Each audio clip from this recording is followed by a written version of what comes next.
قرآن مقدس میں سورہ اخلاص میں اللہ رب العزت نے بہت پیارے انداز میں عقیدہ توحید کو سمجھا دیا ہے۔ اللہ رب العزت ارشاد فرماتے ہیں قل هو اللہ احد، محبوب فرما دو وہ اللہ ایک ہے۔ اللہ رب العزت نے اپنے ایک ہونے کا اعلان اپنے محبوب کی زبان کرایا، اور اس میں ایک اشارہ دیا گیا کہ توحید وہی معتبر ہوگی جو بواسطہ رسالت آئے گی۔ سبحان اللہ۔ جو بواسطہ رسالت نہیں آئے گی وہ توحید معتبر نہیں ہوگی۔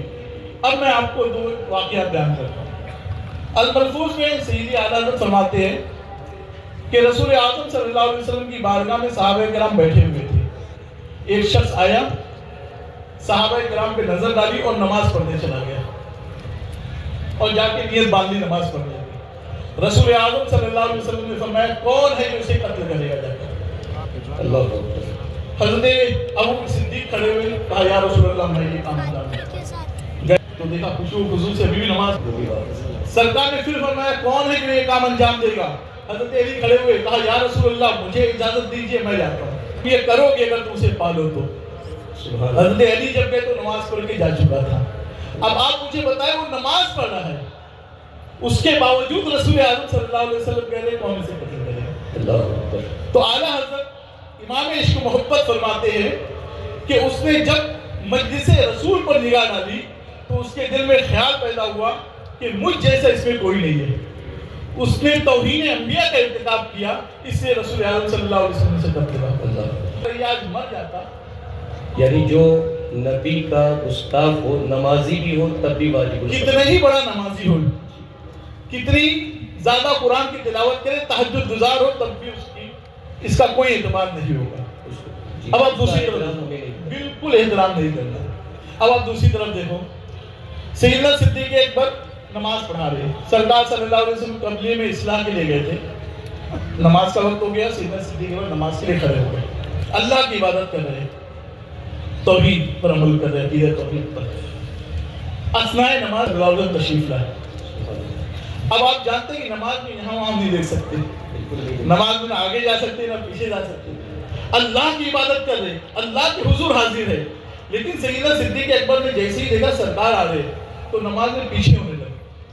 سرکار نے اشارہ کیا اپنی جگہ کھڑے رہو، لیکن سیدنا صدیق اکبر جگہ چھوڑ کر پیچھے آ گئے۔ سرکار نے مصلی امام پہ نماز پڑھی، نماز مکمل کی، اور پھر پوچھا اے ابو بکر جب میں نے تمہیں منع کر دیا تھا تو تم درمیان نماز میں کیوں پیچھے آئے؟ کہا یا رسول اللہ ابو قحافہ کے بیٹے کی اتنی مجال نہیں ہے کہ وہ سرکار صلی اللہ علیہ وسلم کے ہوتے ہوئے نماز کی امامت فرمائے۔ سبحان اللہ۔ اب یہ تعظیم نبی ہے، یہ تعظیم نبی ہے، اور یہ تعظیم نبی آ کہاں سے لی ہے؟